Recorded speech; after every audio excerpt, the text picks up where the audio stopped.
Greetings, friends. Salutations, chers amis. Au cours de notre voyage dans la tragédie des siècles, nous avons vu comment un homme nommé William Miller, qui vivait dans le nord-est des États-Unis, a étudié les prophéties bibliques et est arrivé à la conclusion que le jugement était proche et que Jésus allait bientôt revenir. Bien que Miller soit peut-être le plus connu des premiers prédicateurs de l'Avent, un grand réveil religieux a eu lieu dans de nombreuses parties du monde à la même époque. Cette proclamation mondiale n'est pas surprenante, puisque nous lisons dans Apocalypse 14, au verset 6 et 7, le message du premier ange. Je vis ensuite un autre ange voler haut dans le ciel. Il avait un évangile éternel pour l'annoncer aux habitants de la terre, à toute nation, à toute tribu, à toute langue et à tout peuple. Il disait d'une voix forte: « Craignez Dieu et rendez-lui gloire, car l'heure de son jugement est venue. Adorez celui qui a fait le ciel, la terre, la mer et les sources d'eau. » Vous voyez, ce message doit être donné à haute voix par un mouvement mondial. Remarquez aussi que le message indique l'heure du jugement de Dieu.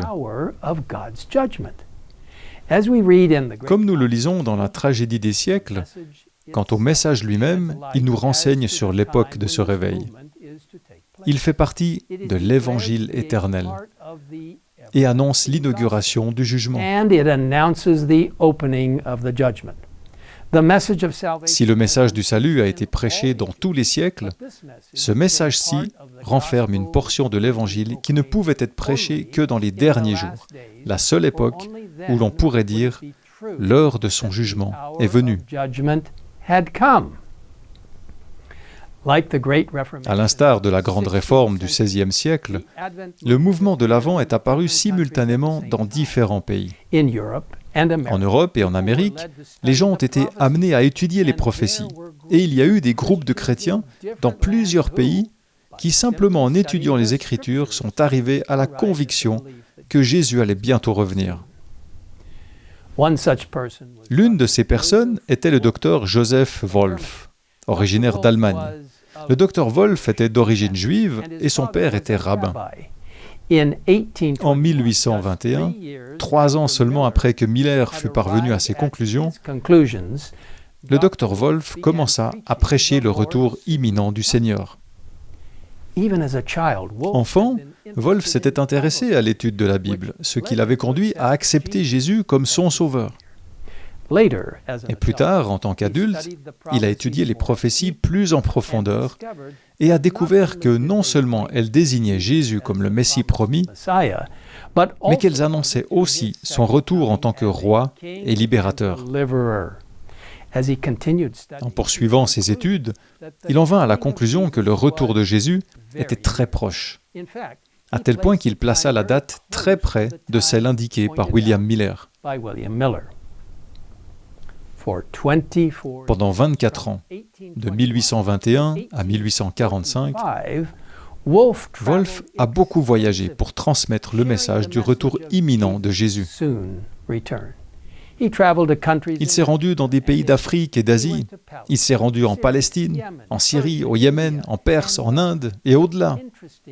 Il est intéressant de noter qu'il a déclaré « Les Arabes du Yémen possèdent un livre intitulé « Sera » qui annonce la seconde venue et le règne glorieux de Jésus-Christ. Et ils s'attendent à de grands événements pour 1840.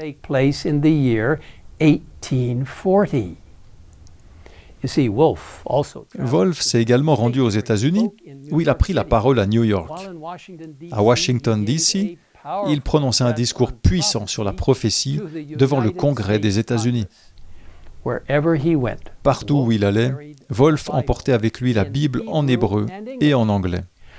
« J'avais toujours la Bible ouverte, affirme-t-il, persuadé que ma puissance résidait dans ce livre et que cette puissance me soutiendrait. »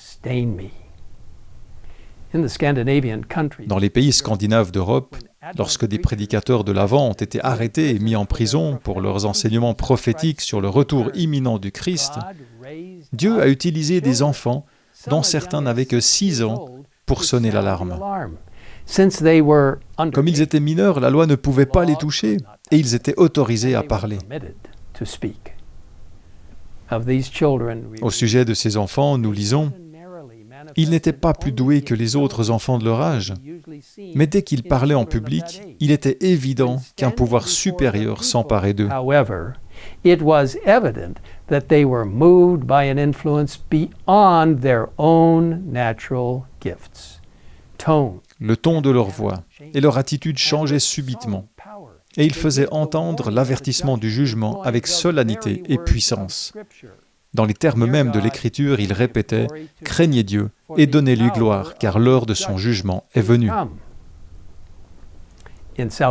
En Amérique du Sud, un jésuite, connu sous le nom de Lacunza, originaire d'Espagne, a trouvé le chemin des Écritures et a reçu la vérité du retour imminent du Christ. Poussé à donner l'avertissement, mais craignant ce que Rome pourrait lui faire, il publia ses opinions sous le pseudonyme de Rabbi Ben Ezra.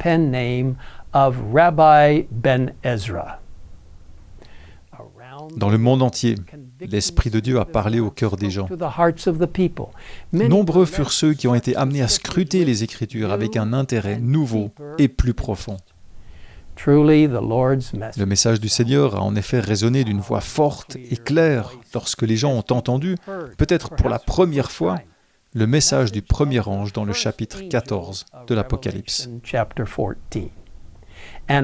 Bien que l'événement prédit du retour du Christ ne se soit pas produit à ce moment-là, le message était une invitation claire à étudier la parole de Dieu en profondeur et à rechercher la vérité par eux-mêmes.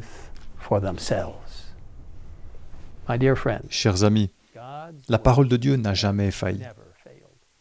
Nous pouvons être sûrs que ce qu'elle dit arrivera. Je vous invite à poursuivre la lecture de la tragédie des siècles pour voir comment les plans de Dieu continuent de se dérouler. Et maintenant, prions ensemble. Père Céleste, je te remercie pour la façon étonnante dont tu as touché la vie de nombreuses personnes. Non seulement pour étudier ta parole, mais aussi pour la proclamer.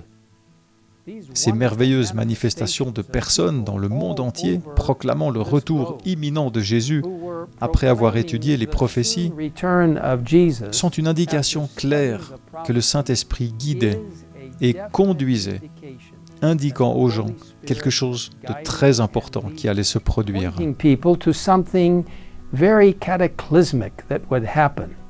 Et maintenant, Seigneur, nous comprenons, comme nous l'avons examiné plus en avant, que le retour de Jésus est imminent et qu'en 1844, il est entré dans le lieu très saint du sanctuaire céleste. Et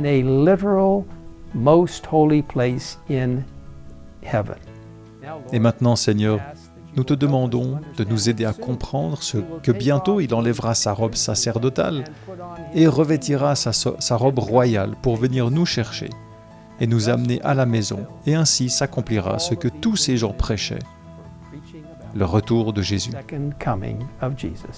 Nous te remercions pour cette assurance et pour les prophéties de la Bible qui sont absolument exactes et vraies. Nous te le demandons au nom du Christ. Amen. Amen.